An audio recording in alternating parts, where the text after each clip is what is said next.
Olá, bom dia a todos e todas que estão nos assistindo. Este é o canal Clemilda Santiago Neto. Muito obrigada pela presença de vocês. Estamos aqui hoje com duas personalidades, duas mulheres negras em movimento, né? Duas pesquisadoras. Nós estamos aqui com a doutora Aparecida de Jesus Ferreira, com a Cristina Viana de Jesus, para um bate-papo, né? E é muito importante ressaltar que nós estamos hoje aqui justamente no dia 25 de julho, Dia Internacional da Mulher Negra, Latino-Americana e Caribenha, e Dia Nacional de Teresa de Benguela. Então, nada mais justo que nós, mulheres negras, estejamos aqui para bater um papo e refletir sobre, não somente sobre essa data, mas sobre a nossa vida, né? Sobre as nossas pesquisas, sobre o nosso trabalho, não é? Porque nós somos mulheres negras em movimento. E para iniciar esse bate-papo, eu quero apresentar a vocês a Cristina Viana de Jesus. A Cristina, ela é doutoranda em contabilidade pelo programa de pós-graduação da Universidade Federal de Santa Catarina.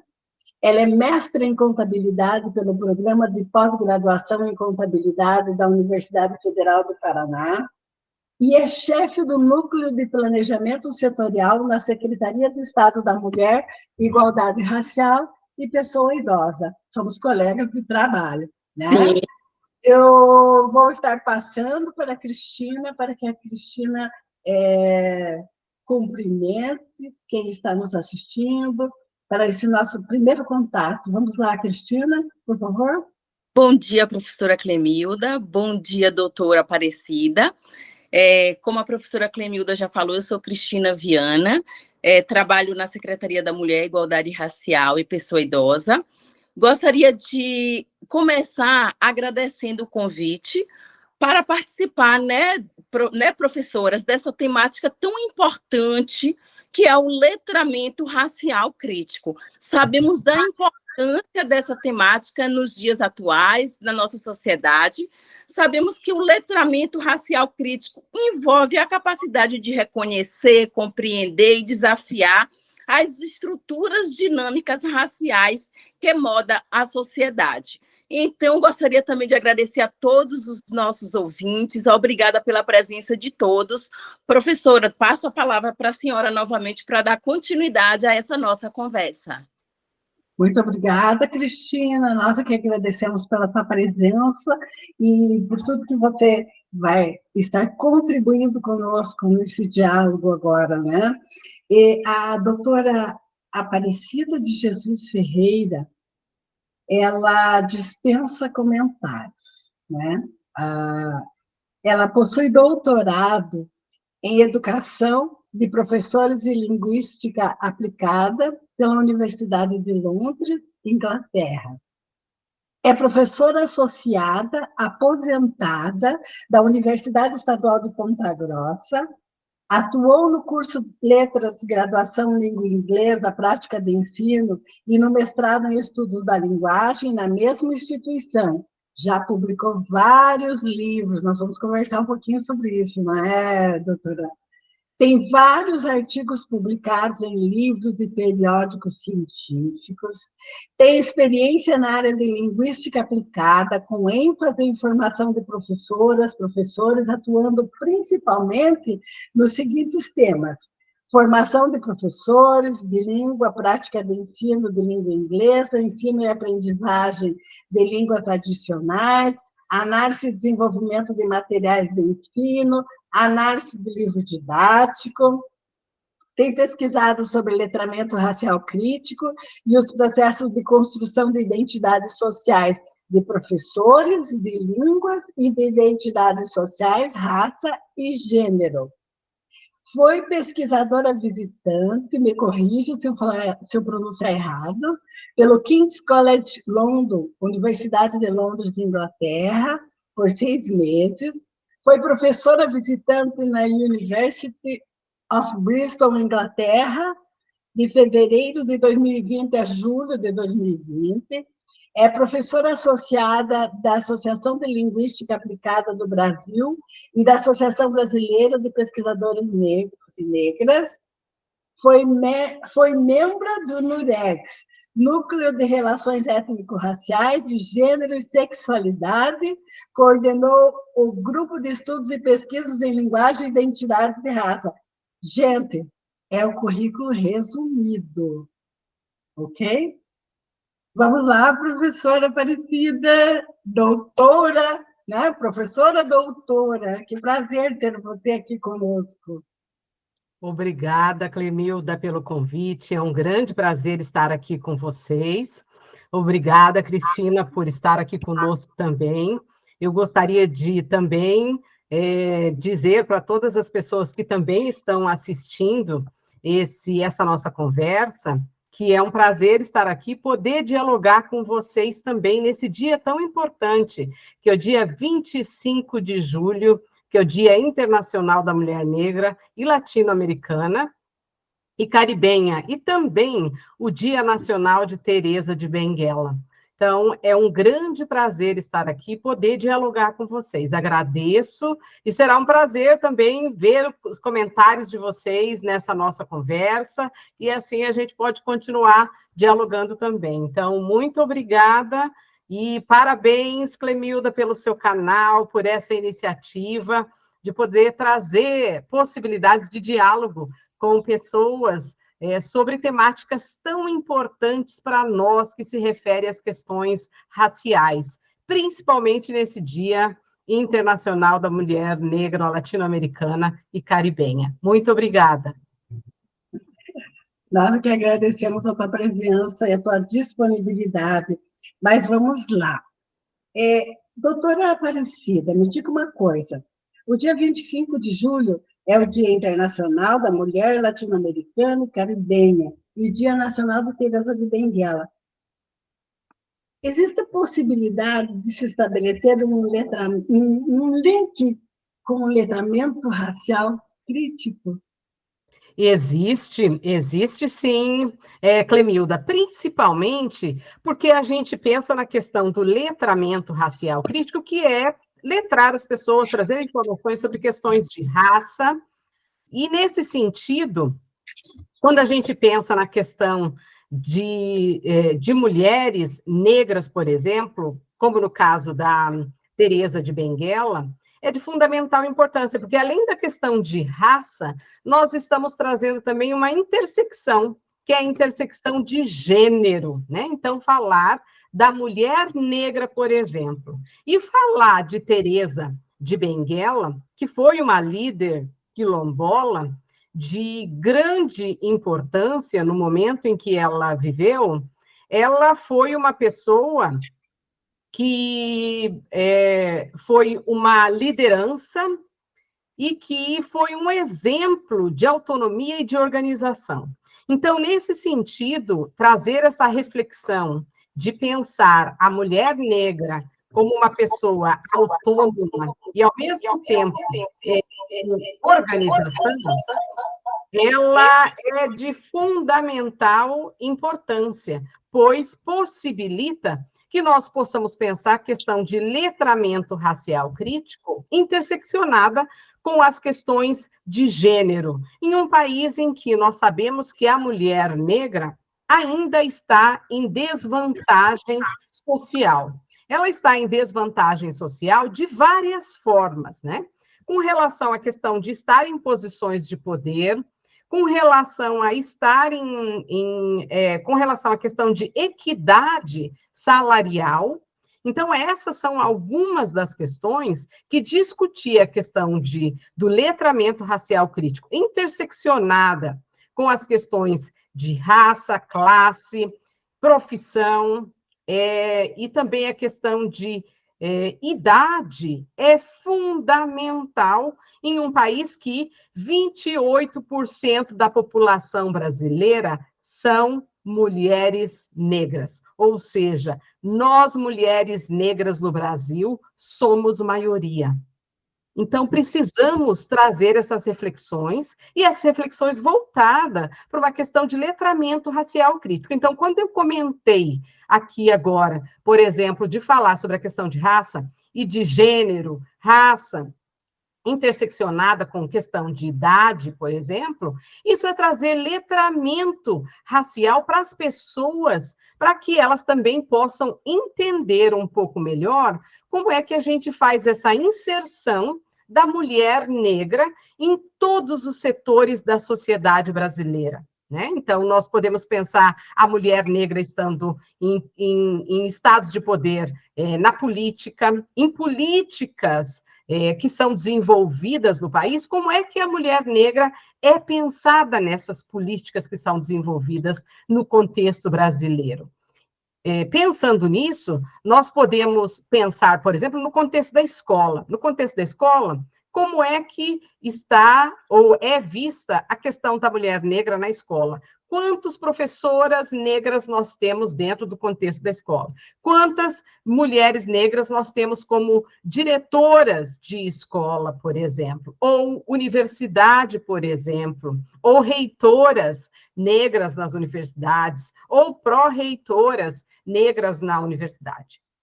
Então, a gente sabe que, de acordo com o que as pesquisas têm demonstrado, embora nós sejamos maioria, esse contingente de mulheres negras em posição de poder é muito reduzido.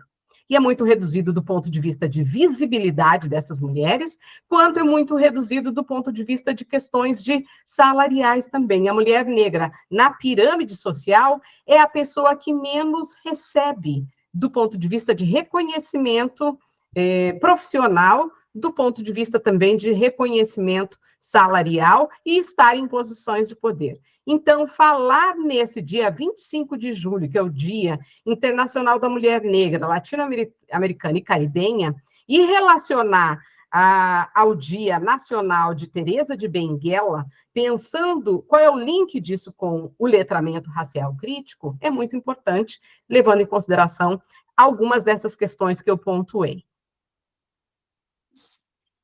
Ok, professora. Ok, professora.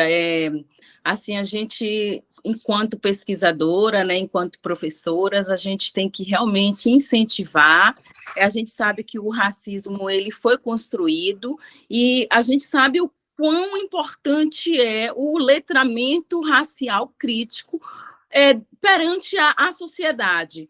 Então, a gente sabe que o letramento racial crítico, ele vai além da simples conscientização sobre a diversidade racial, buscando desenvolver habilidades para identificar, questionar e desafiar as estruturas, né? As estruturas e as práticas racistas em diferentes contextos, seja eles sociais, culturais, políticos e econômicos. Então, nesse contexto, eu te pergunto, o que significa letramento racial crítico para você? Porque muita gente, né, tem essa dúvida. O que vem a ser esse letramento racial? E, né, professora Clemilda, nada melhor do que uma doutora especialista na área para nos trazer essa definição, esse conceito dessa temática aí tão debatida e tão importante para todos nós. Muito obrigada, Cristina. Obrigada pela pergunta e pela possibilidade de eu poder explanar um pouquinho mais e desenvolver um pouco mais qual é o meu entendimento de letramento racial crítico. Eu já venho trabalhando com a questão do letramento racial crítico há mais de 10 anos, com esse conceito de letramento racial crítico. E no momento que eu trouxe essa questão do letramento racial crítico, eu já trabalhava com outras reflexões teóricas que refletiam criticamente sobre as questões raciais, como, por exemplo, a teoria racial crítica. E também trabalhava, dentro do meu domínio, da minha área de formação, eu trabalho com as questões de linguística aplicada crítica, educação linguística crítica, letramento crítico, teoria racial crítica. Então, eu já venho fazendo essa reflexão crítica, pensando em possibilidades de fazer com que as pessoas, através de reflexões críticas, tenham um pensamento crítico, e nesse sentido que veio a questão do letramento racial mais crítico, justamente para dar continuidade a essas reflexões críticas que eu já venho fazendo há mais de 30 anos. E dentro desse sentido, pensar a questão do letramento racial crítico na nossa sociedade hoje significa pensar em questões de raça e racismo na nossa sociedade. E pensar questões de raça e racismo na nossa sociedade requer que a gente tenha uma visão ampla de trazer as questões de como é que se dão as questões do racismo na nossa sociedade. Mas aí, né, na nossa sociedade, onde? Ela começa já desde a nossa família, porque como é que a nossa família entende as questões de raça? Como é que nós nos posicionamos? Como é que as nossas famílias nos posicionam com relação às questões de raça? Como é que as famílias se posicionam com relação às questões de racismo? É sabido que, através das pesquisas, a criança, quando ela vai para a escola, ela já no início das primeiras entradas na escola, ela já experiencia o racismo com outras crianças e, algumas vezes, dentro da escola, com próprios professores. Então, da onde vem esse racismo? Esse racismo está arraigado na família e que precisa ser discutido dentro do ambiente familiar. Então, pensarem na questão de raça e racismo exige nós pensarmos como é que raça e racismo são tratados na família, na escola, na universidade, no currículo, nas nossas relações sociais, de forma mais abrangente. Então, é isso que significa letramento racial crítico. É entender como é que se dão as questões de raça e racismo na nossa sociedade. E daí, quando a gente fala de entender as questões de raça e racismo na nossa sociedade, nós temos que pensar que, quando nós falamos da questão de raça, nós não estamos falando somente em pessoas negras. Nós estamos falando que nós vivemos em uma sociedade em que as pessoas são racializadas. Todas as pessoas são racializadas. E daí nós temos 5 nomenclaturas de acordo com o IBGE, que classifica as pessoas de acordo com raça e cor. Então, dentro dessas possibilidades, nós temos a pessoa branca, que são as pessoas eurodescendentes, preta e parda, que são as pessoas afrodescendentes, conhecidas socialmente como pessoas negras. Nós temos as pessoas indígenas, que são os vários povos indígenas do contexto brasileiro e os originários da terra do Brasil. E nós temos também as pessoas amarelas, que são as pessoas asiáticas. Então, dentro dessas categorias, todas essas pessoas são racializadas. Agora, quando nós falamos na questão de raça e racismo, nós parece que as pessoas, quando falam, parece que estão falando somente sobre as pessoas negras. São as pessoas negras que passam pela experiência do racismo na sociedade. Agora, falar sobre as pessoas brancas, falar sobre branquitude e falar sobre privilégio das experiências que as pessoas brancas têm e que, por isso, acaba possibilitando que nós não tenhamos uma sociedade racialmente equitativa em que todas as pessoas negras estejam ocupando todos os lugares sociais, como, por exemplo, serem médicos, dentistas, engenheiros, advogados, professoras e professores, ou seja, estejam em todas os espaços de poder. Então, nesse sentido, discutir sobre raça e racismo na sociedade brasileira é entender que todas as pessoas que estão dentro desse contexto são racializadas e que nós precisamos também focar na questão da branquitude, porque são as pessoas brancas que fazem com que as pessoas negras experienciem o racismo. Então, nesse sentido, abordar sobre a questão da branquitude e falar sobre a questão de privilégio, quais são os privilégios que as pessoas têm por serem vistas como norma. Por exemplo, as pessoas brancas dentro do contexto brasileiro, elas são vistas como norma. Elas são vistas como norma no currículo, por exemplo, elas são vistas como norma na televisão, as várias espaços que as pessoas brancas ocupam na televisão, como norma, por exemplo, dentro das políticas, né? E daí, nesse sentido, esse censo que categoriza essas cinco designações de raça e cor são de fundamentais importância para que a gente possa pensar as questões de políticas públicas, para que as pessoas tenham, de fato, equidade dentro do contexto brasileiro. E isso é falar sobre letramento racial crítico, é abordar sobre raça e racismo e discutir as várias possibilidades de nós, para que a gente tenha uma sociedade mais equitativa, mais racialmente equitativa.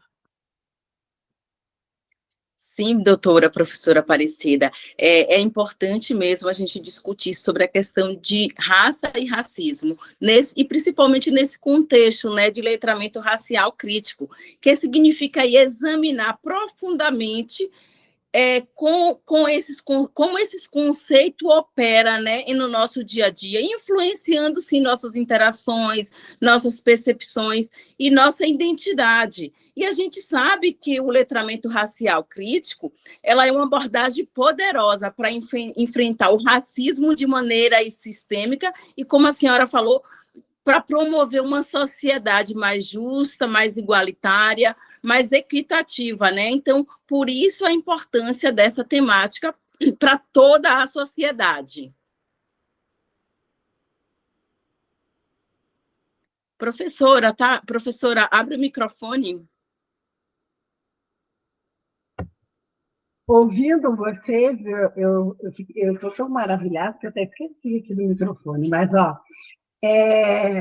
quando eu ouço um diálogo como esse que nós estamos tratando aqui, né, nesse momento, eu fico pensando no trabalho da nossa secretaria, Cristina, né? Secretaria da Mulher, Igualdade Racial e Pessoa Idosa, né? Então, quando se fala em letramento racial, tem tudo a ver com esses povos, né? Com essas temáticas, essas pessoas de que trata a nossa secretaria, né? E também eu estava lembrando que há 4 anos atrás, no dia 25 de julho, foi que eu criei esse canal justamente para discutir as questões de racismo, preconceito e discriminação, não é? E a temática ela foi evoluindo, as discussões foram evoluindo, e nós estamos hoje falando de letramento racial, no sentido de que não é letramento pelo letramento, mas crítico, reflexivo, não é? Dando possibilidade às pessoas de entenderem por que determinados termos não podem ser utilizados, porque foram criados para subalternizar, foram criados para humilhar, para desumanizar, não é?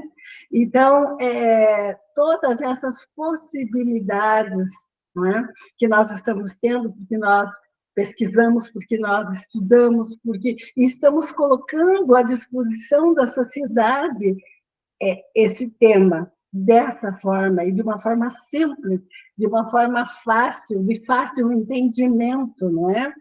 E eu queria, então, quando se fala em produção, em pesquisa, eu queria que você falasse, doutora, um pouquinho das suas produções, porque eu sei que você tem muitas produções, você tem várias, então que você selecionasse aí e falasse um pouco delas. Pode ser? Pode, muito obrigada, Clemilda, por possibilitar que eu mostre um pouco das pesquisas e das produções que eu tenho feito durante essa minha trajetória. E é importante um pouco contextualizar as pesquisas que eu tenho feito e as publicações que eu tenho feito, de que forma que elas surgiram e por que que elas eu vi uma necessidade de publicação dessas pesquisas. Então, conforme eu for mostrando, eu vou trazendo um pouco do contexto, em que momento que elas passaram a existir, e por que que elas existiram, e com quem que eu queria dialogar naquele momento histórico, e que continuo dialogando até hoje, por conta da importância e do impacto também que esses livros e essas pesquisas foram adquirindo corpo. Então, eu separei aqui algumas delas, e daí eu vou comentando um pouco conforme eu vou trazendo aqui as reflexões, né? Então, eu vou mencionar aqui um primeiro livro, que é esse livro aqui, né? Formação de Professores, Raça e Etnia, e, e reflexões e sugestões de materiais de ensino em português e inglês. Então, esse livro, ele foi um resultado de uma pesquisa, de um projeto, que na época foi um projeto de extensão, que eu fiz com professores da rede de ensino, e que, naquele momento histórico, nós tínhamos os parâmetros curriculares nacionais, que eles tinham acabado de serem publicados. E os parâmetros curriculares nacionais, naquele momento que eles foram publicados, tinha uma questão dentro dos parâmetros curriculares nacionais, que era principalmente discutir a questão de pluralidade cultural, e dentro da questão de pluralidade cultural, tinha uma questão, discutir a questão de raça e etnia. E no momento que os professores precisavam fazer a organização dos seus planejamentos de atividades, de sala de aula e de organização de materiais de ensino, eles tinham muita dificuldade de trazer a implementação. Então, o que eu fiz nesse livro? Ele tem, e daí ele acabou culminando depois, na publicação dele, que foi em 2006, que a Lei 10.639, de 2003, já havia sido publicada. Então, eu trouxe aqui algumas reflexões dentro do livro também, que fala sobre a Lei 10.639, de 2003, que é a lei que tornou obrigatório o ensino da história cultural brasileira e africana em todo o currículo escolar. Então, dentro do livro, ele é dividido em 3 partes. Na primeira parte, eu trago algumas reflexões, principalmente desses documentos oficiais, e daí relaciono esses documentos oficiais com a questão de educação antirracista, com a questão de teoria racial crítica, com questões de identidade racial, por exemplo. Então, são reflexões curtas de cada uma dessas reflexões, de 6, 7, 8 páginas cada uma delas, e num formato de diálogo mesmo com os professores. E daí, na segunda parte, eu trago sugestões de materiais de ensino. Então, essas sugestões têm 5 atividades, 5 planos de aula aqui, ou sequência didática, ou atividades didáticas, né? Porque hoje a gente tem utilizado várias dessas nomenclaturas quando a gente pensa em planejamento. E dentro dessas questões, então, tem questões discutidas aqui, desde diversidade e diferença, a questão de identidade racial, a questão de racismo,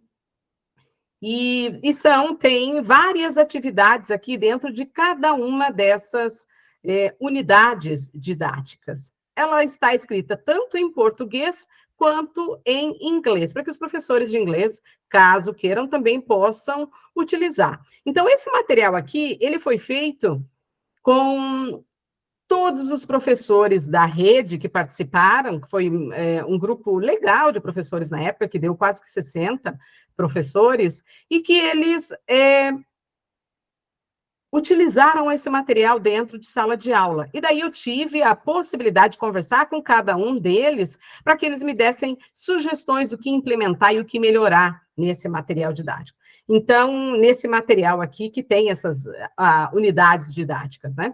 Então, é um livro que ele hoje está disponível dentro de uma plataforma da UCLAP e também na própria Amazon, caso as pessoas queiram ter acesso. Então, esse foi o primeiro material e surgiu justamente com a parceria de professores da rede estadual de ensino, da educação, do ensino fundamental 1, do ensino fundamental 2 e também do ensino médio.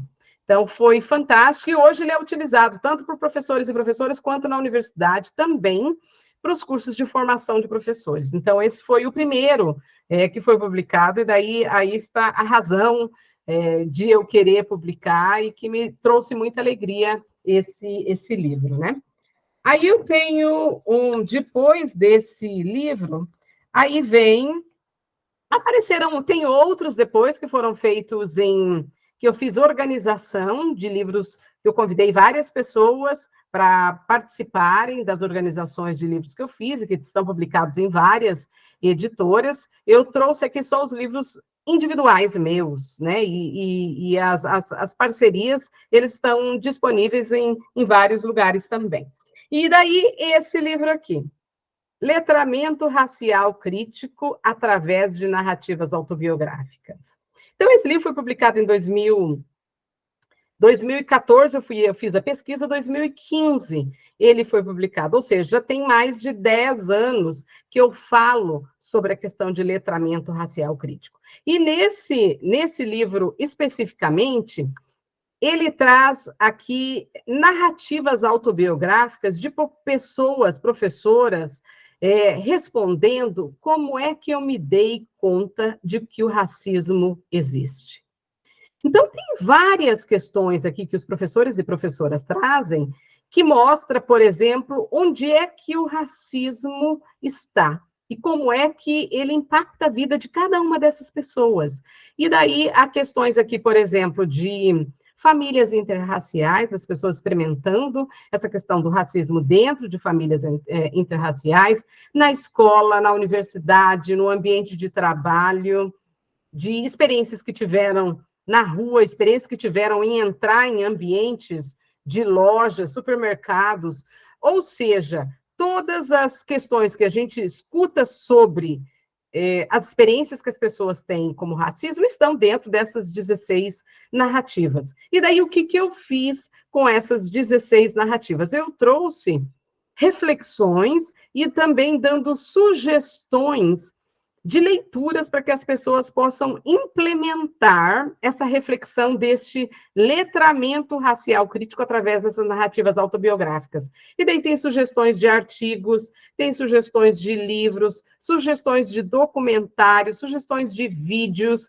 sugestões de atividades reflexivas para levar tanto para a universidade quanto para o contexto da escola, pensando nessas questões. E também eu dou aqui sugestões de várias referências bibliográficas para as pessoas que quiserem aprofundar os seus conhecimentos sobre as questões de raça e racismo no contexto brasileiro, e também o que tem sido publicado e refletido fora também do contexto brasileiro. E eu também trago algumas reflexões aqui sobre a teoria racial crítica e como é que a teoria racial crítica dá suporte para que a gente possa pensar a questão do letramento racial crítico. A teoria racial crítica trabalha principalmente com 5 princípios. Desses 5 princípios, tem a questão de pensar raça e racismo como endêmico, e que ela é interseccionada com raça, com gênero, com a questão de idade, que vocês trouxeram, que vocês fazem parte da secretaria, que aborda justamente essa questão de igualdade racial de gênero e de pessoa idosa. Então, essa é uma das intersecções. Uma outra questão que é trazido aqui sobre a questão desses 5 princípios é pensar também na ideologia dominante. Então, quais ideologias dominantes nós temos hoje quando a gente pensa sobre a questão de raça e de racismo no contexto da nossa sociedade?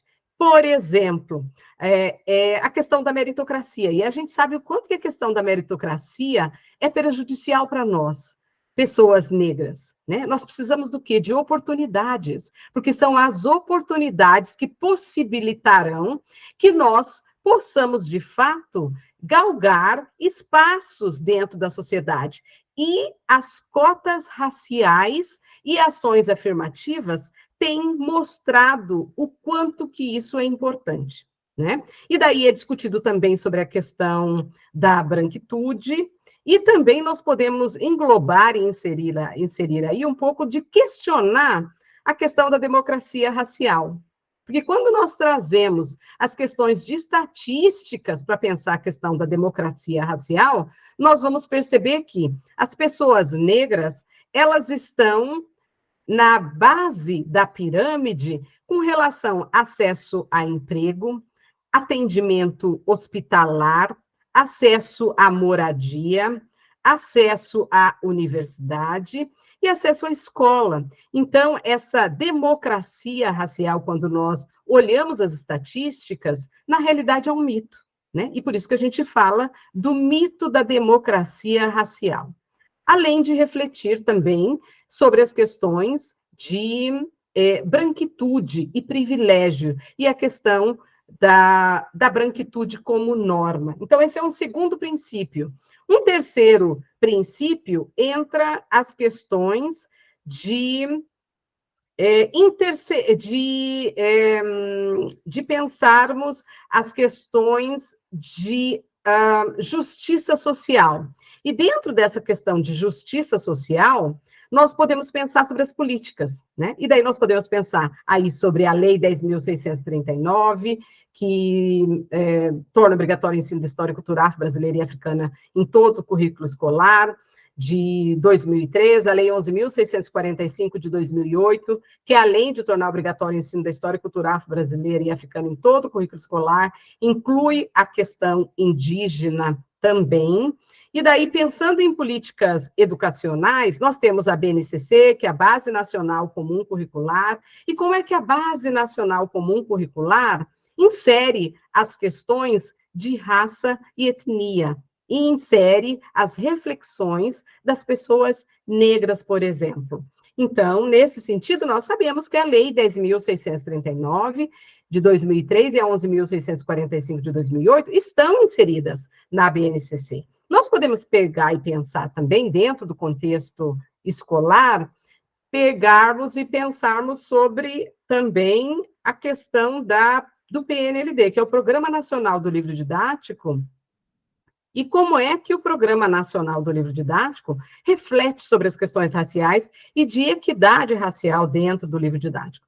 Então, após esse terceiro princípio, nós temos também a questão de interdisciplinaridade.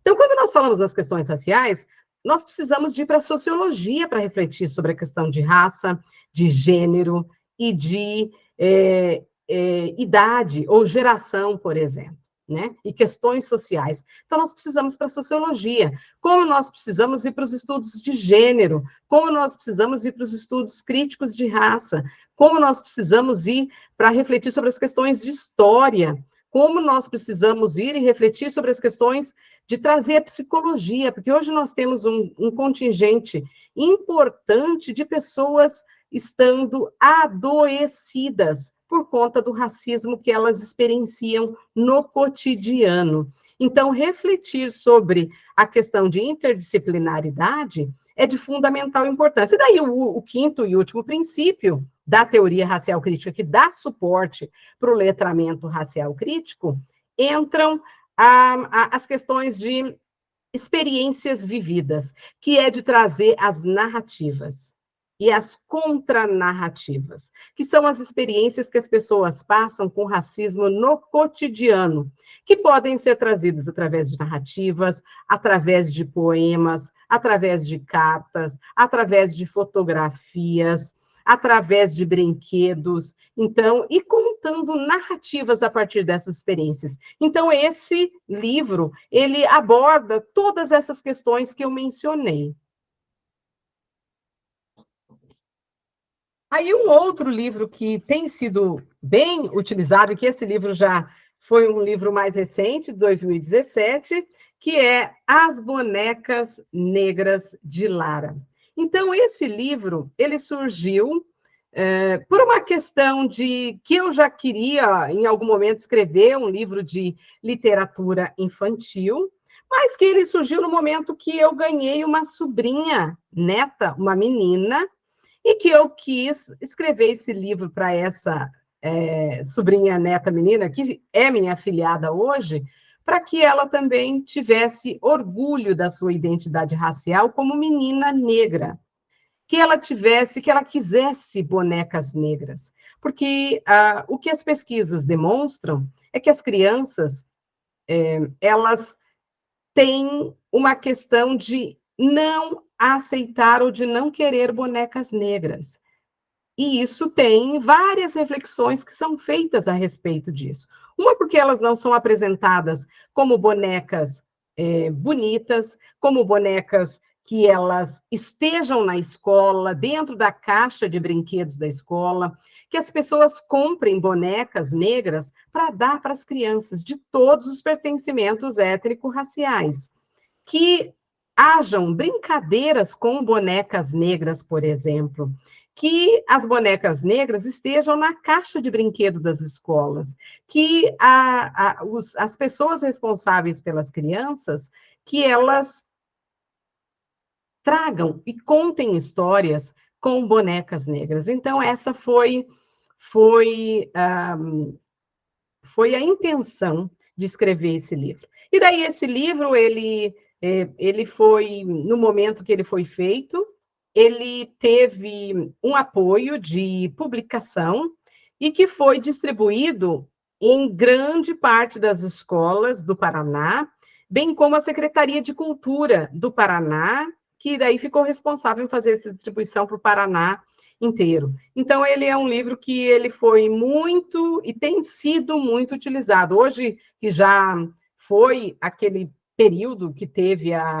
o suporte de apoio para que ele pudesse ser distribuído gratuitamente, eu já publiquei em outras plataformas também. Então, ele está disponível à venda na Uclap, também em outras livrarias e também na Amazon, para as pessoas que quiserem. Ele é publicado tanto em português, quanto ele é publicado em inglês também, que é Lara's Black Dolls, e agora ele vai ser publicado em espanhol, italiano, alemão e francês. Então, é um livro que tem me dado muita alegria.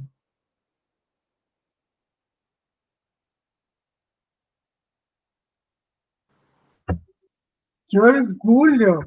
E ouvir você falando sobre essas produções.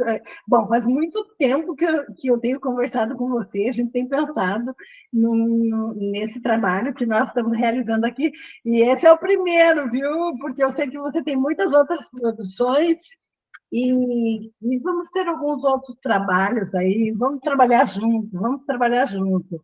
Cris, Nossa, né, professora, a gente olhando para a nossa doutora e professora Aparecida, é um orgulho imenso, né, essa conversa nossa, a importância dessa conversa para todos nós, quando ela fala das obras, desses livros maravilhosos, e assim, a gente até aconselha, sugere para os nossos as pessoas que estão nos assistindo, né, profa, a importância que tem esses livros para realmente a gente ampliar o nosso conhecimento sobre essa temática tão importante. Essa última obra aí dela, das bonecas, né, a gente vê que retrata aí, reforça uma identidade racial, uma representatividade, o quão é importante isso para a nossa etnia, para a nossa raça, né?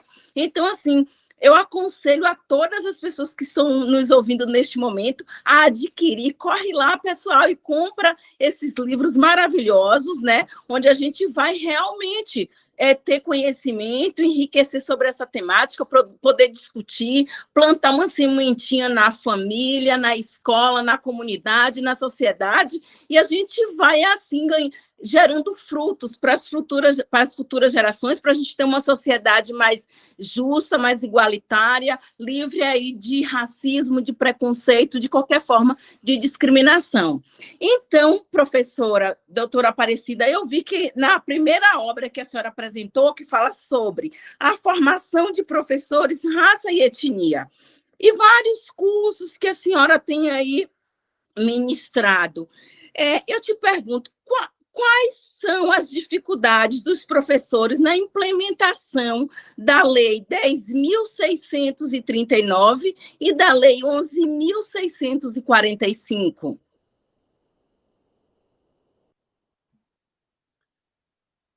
O que você falou, Cristina, é de fundamental importância.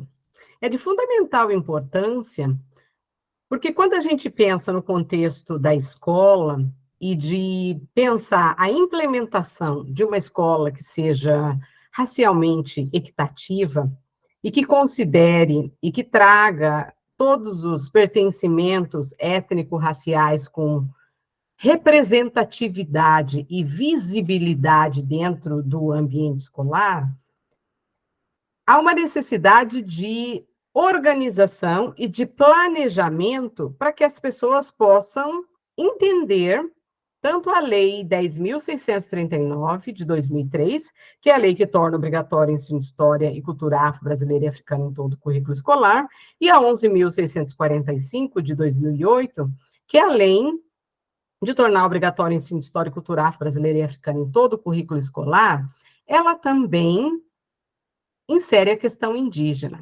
E as questões de dificuldade da implementação da Lei 10.639 e da 11.645 tem sido principalmente a questão de falta de planejamento no início do ano, que seja de uma forma interdisciplinar. E quando eu falo interdisciplinar, é planejar o que vai ser feito no início do ano, desde o início do ano, até o final do ano, na questão da implementação dessas leis. E daí, nesse sentido, há uma necessidade de que há um preparo dos professores e professoras para que possam fazer essa implementação. E daí esse preparo significa o quê? Significa pensar a questão do currículo, como é que vai ser distribuído ao longo do ano essas reflexões. E que não fique simplesmente pensando no dia 20 de novembro em fazer algo aligerado, rápido, para dizer que foi feito alguma coisa com relação à questão da Lei 10.639 e 11.645 durante aquele ano. Não, nós fizemos, né? Nós fizemos no dia 20 de novembro uma atividade. Então, não é uma questão de fazer uma atividade. Ela tem que estar imbricada no currículo e planejada.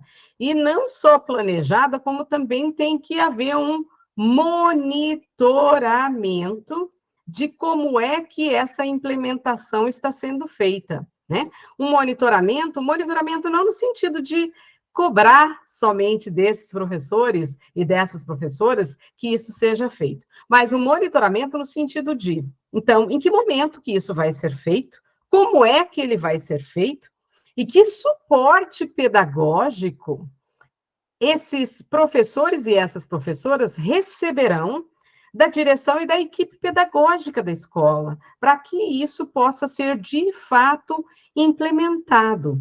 Então, quando os professores e professoras, através dos vários cursos de formação que o ministro, eles vêm mencionar que eles têm dificuldade de implementar, porque muitos deles têm receio de não saber abordar as questões, de receio de falar algo que não seja apropriado, de ser perguntado algo e não saber como responder, de, ao invés de possibilitar que as pessoas se sintam parte do que está sendo discutido, elas se sintam excluídas porque precisa de uma questão de preparo. Então, nesse sentido, preparar os professores e professoras para que eles possam fazer essa implementação, se quer dizer que essa implementação está sendo feita de fato, há uma necessidade de um cuidado com a questão do preparo dos professores, algo que seja pensado ao longo do ano, que a escola propicie materiais disponíveis para o preparo das aulas. e a discussão daquele preparo das aulas. Que dúvidas aqueles professores e professoras teriam com a utilização de alguns materiais que estão lá. A biblioteca precisa estar preparada para essas reflexões. Então, quantos livros há na biblioteca? Livros, por exemplo, que estejam disponíveis, livros de literatura, de autores e autoras negros e negras, como protagonistas, por exemplo. E como é que isso tem sido feito? A escola escuta, por exemplo, a comunidade, a escola escuta os alunos, que assuntos os alunos e alunas gostariam de discutir, por exemplo.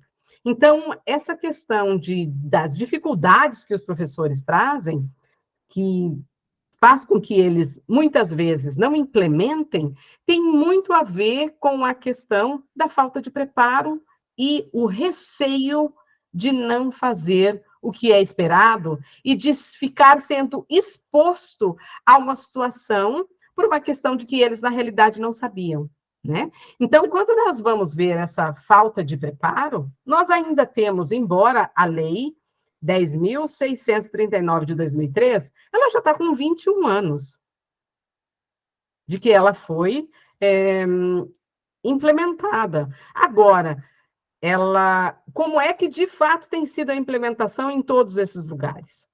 Né? Então, a gente sabe de casos que, muitas vezes, o Ministério Público é chamado para investigar o porquê que não está sendo aplicado a Lei 10.639 e 11.645 de 2008. Né? Então, há toda uma questão de que há uma necessidade desse preparo, disponibilização de material, e hoje nós estamos em um momento histórico em que não tem mais como as pessoas falarem que não tem material disponível. Nós temos muitos materiais disponíveis, muitos materiais disponíveis.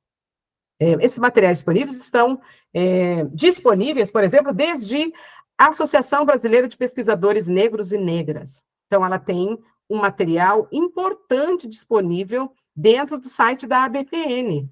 E, além desse site da ABPN, que tem um material importante disponível de forma gratuita, nós temos também materiais disponíveis publicados pelas universidades, que dentro das universidades, hoje há os núcleos, os NEABs, que são os núcleos de estudos afro-brasileiros e indígenas, por exemplo, que há um contingente importante de material gratuito sendo disponível lá.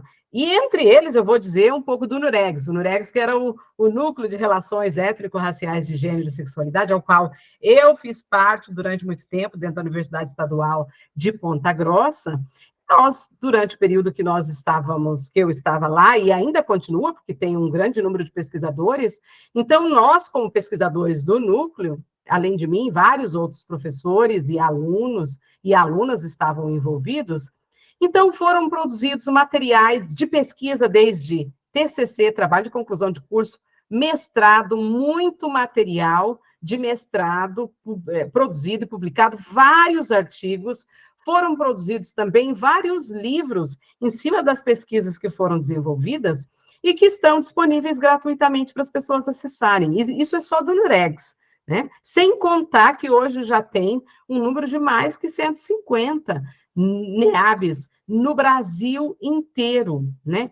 Fora as pesquisas que têm sido publicadas em periódicos nacionais e internacionais. Hoje, os periódicos de pesquisa nacionais do contexto brasileiro, eles são todos gratuitos. Então, no Brasil, basta acessar o Google Acadêmico ou então o Cielo, que você vai encontrar uma imensidão de artigos publicados, que foram artigos revisados por pares, artigos de excelência, e que são importantes que as pessoas aprendam a visitar e beber dessas fontes de conhecimento e trazer para dentro do contexto da escola.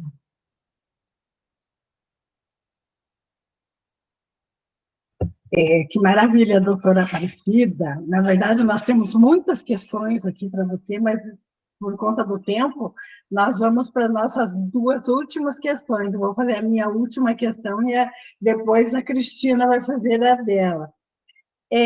Bom, é fundamental para nós que você nos diga isso. Você pensaria numa possibilidade de um curso que contemplasse o funcionalismo público, estadual e municipal na questão do letramento racial? Você acha que isso é possível? É possível. Não só é possível, como eu tenho feito em vários lugares, né? Então, eu sou convidada a fazer esses cursos, tanto para o funcionalismo público, estadual e municipal.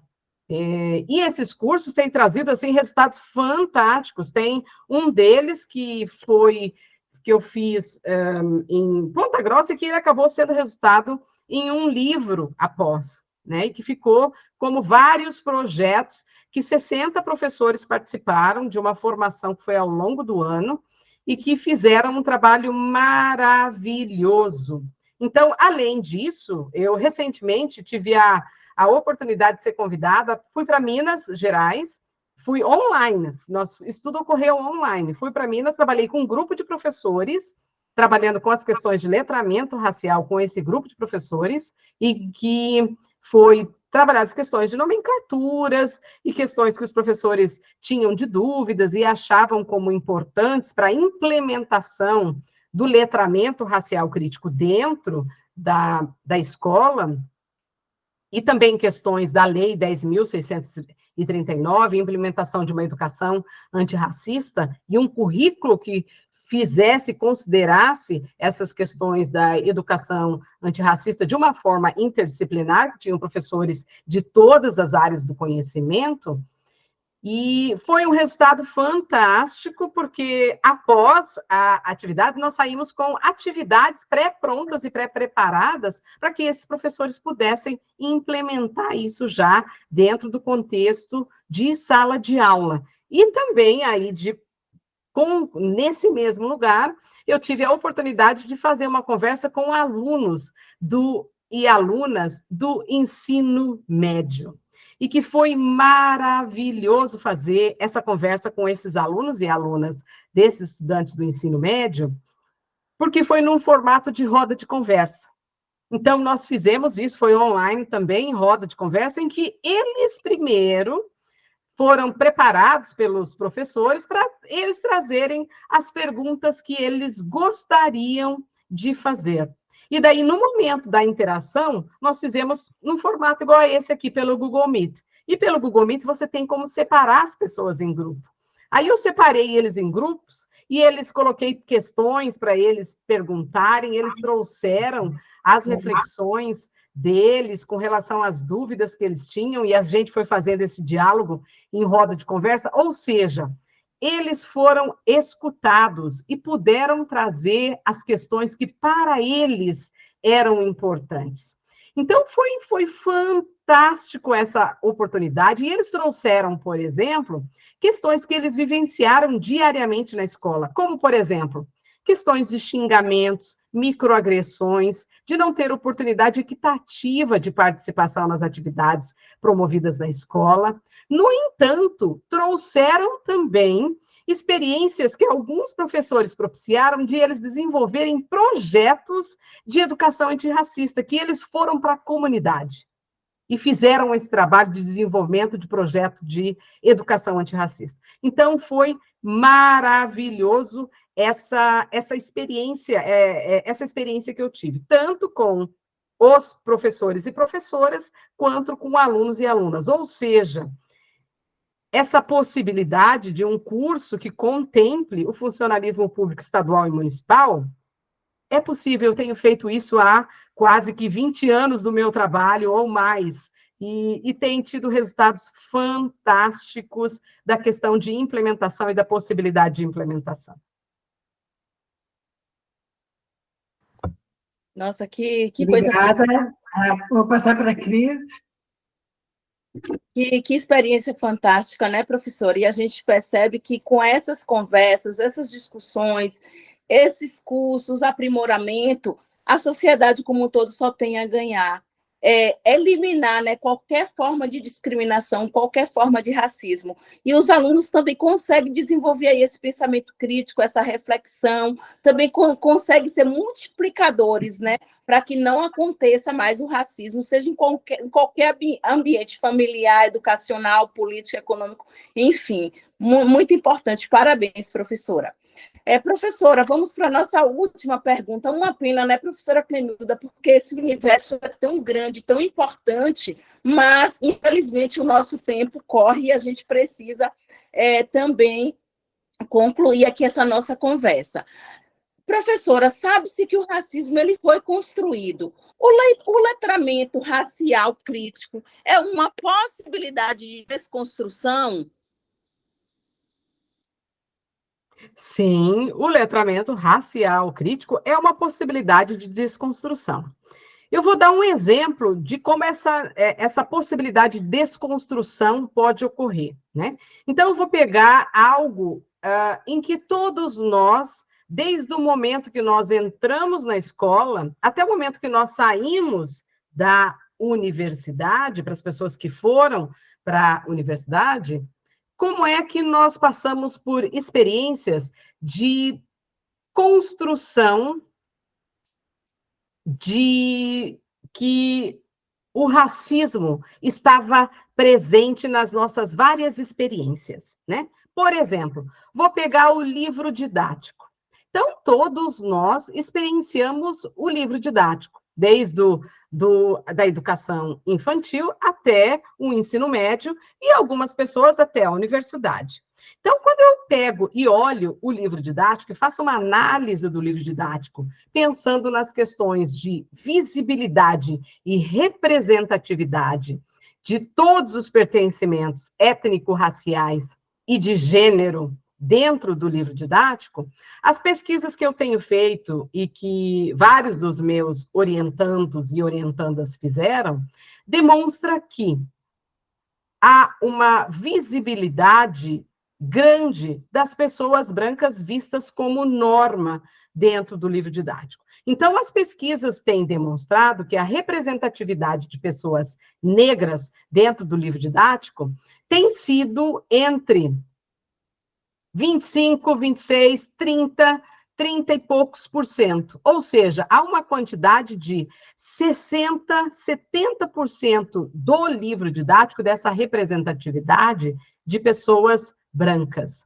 E daí, quando nós vamos ver, mesmo quando as pessoas negras estão representadas, há uma representatividade de pessoas negras dentro do livro didático, elas ainda estão representadas como pessoas que elas exercem atividades dentro do livro didático de menor prestígio.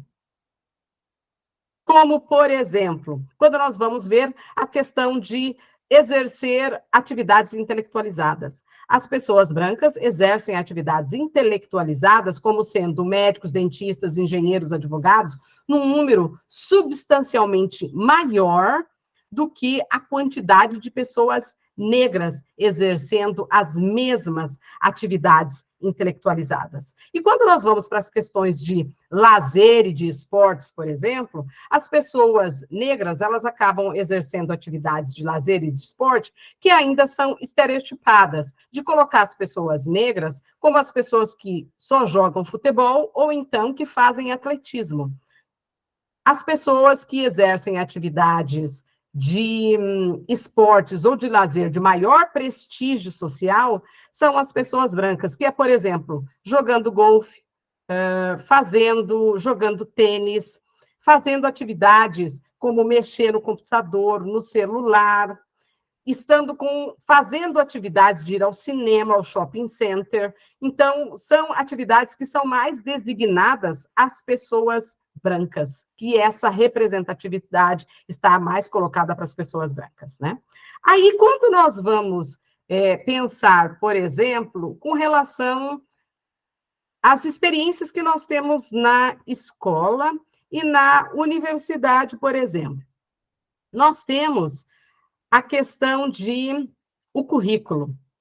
Então, o currículo, quando nós passamos pela experiência de ter o currículo na escola e na universidade, nós vamos ver que os currículos eles ainda são de base eurocêntrica, ou seja, quais são as leituras que são sugeridas como leituras fundamentais para a formação de professores, médicos, dentistas, engenheiros, advogados? São pessoas brancas que são lidas. E daí, onde estão as epistemologias, os conhecimentos gerados pelas pessoas negras, que perpassa uma experiência de vida, que perpassa esse conhecimento, precisa também ser trazido para todas as disciplinas do currículo escolar. E isso dá uma visão diferenciada sobre como é que as pessoas experienciam o conhecimento das pessoas negras, em várias áreas de conhecimento. Então, essa é uma visão importante para que a gente possa entender como é que nós podemos fazer com que essa questão do acesso à informação que perpassa as pessoas negras também pode colaborar para a desconstrução do racismo. Mas, para isso, nós precisamos ter a visibilidade e a representatividade das pessoas negras em todos os segmentos sociais. Exatamente, doutora Aparecida.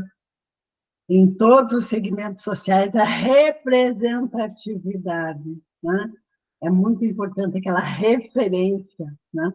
Aquela mulher negra, aquele homem negro como referência para as nossas crianças, para os nossos jovens, né? Para a nossa juventude, né? Respeito à trajetória histórica dessas pessoas, mas é preciso que elas conheçam essa trajetória histórica, não é? Precisamos trazer essa trajetória histórica para que as pessoas conheçam, saibam quem são essas pessoas negras, como, por exemplo, eu sempre falo, não é, que os nossos ancestrais, né, eu agora há pouco tempo descobri o meu ancestral, que foi sequestrado na Guiné, no Domingos, e escravizado aqui na Vila Nova de Castro. Ele não foi escravizado simplesmente por ser uma pessoa preta, ele foi escravizado porque ele era dono de um conhecimento técnico que a colônia precisava, né? Portugal precisava daquele conhecimento para que a colônia Brasil desse certo, né? Mas e quem é que vai contar a história do Domingos, não é? Então, essas histórias precisam ser trazidas à luz, não é? A valorização desse conhecimento daquelas pessoas que foram sequestradas em África, esse conhecimento que foi sequestrado juntamente com elas, né? E veio aqui para alicerçar e para que essa nação pudesse existir, não é?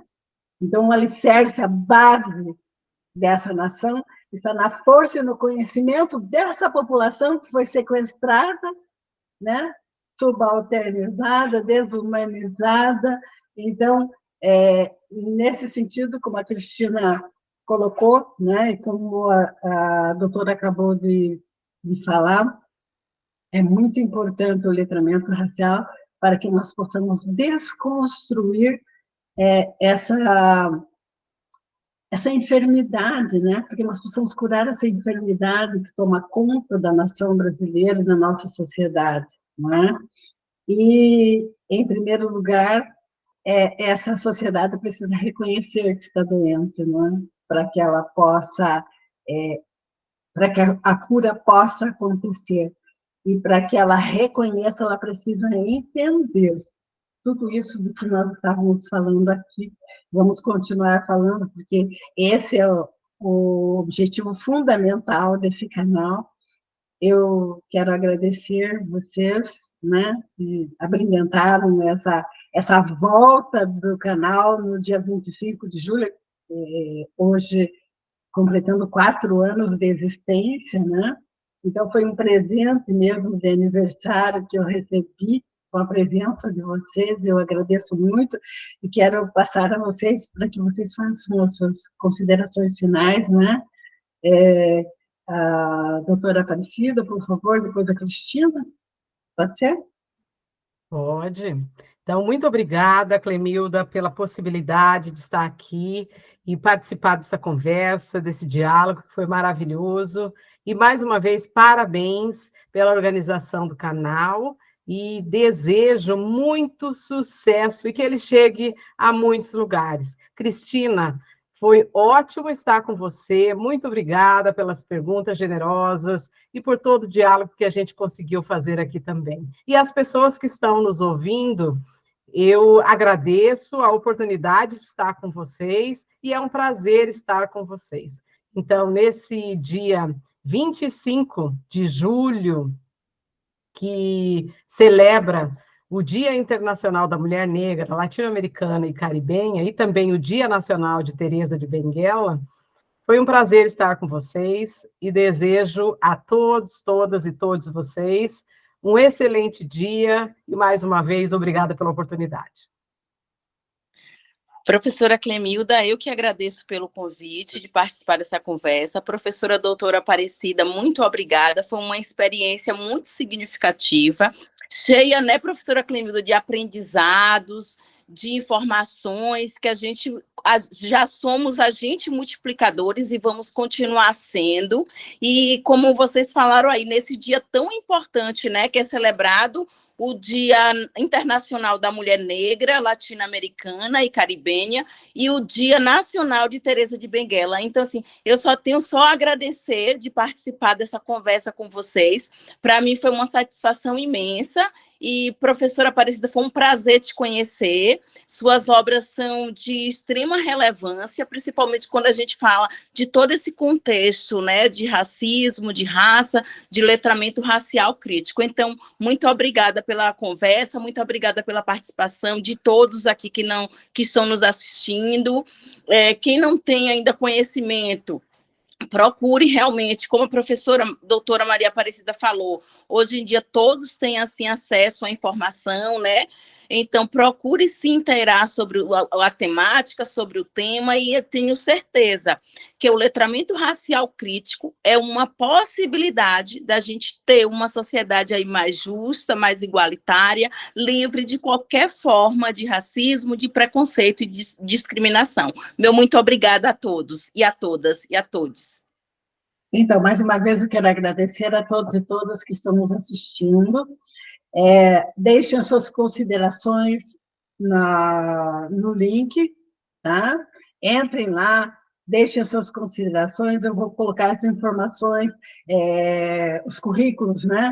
Da doutora Aparecida, da Cristina, ali o nosso contato, as questões que vocês quiserem nos fazer, poderemos responder posteriormente. Então, vamos estar sempre em contato. Muito obrigada pelo seu tempo. Obrigada, Cristina, obrigada, doutora, e até bom dia.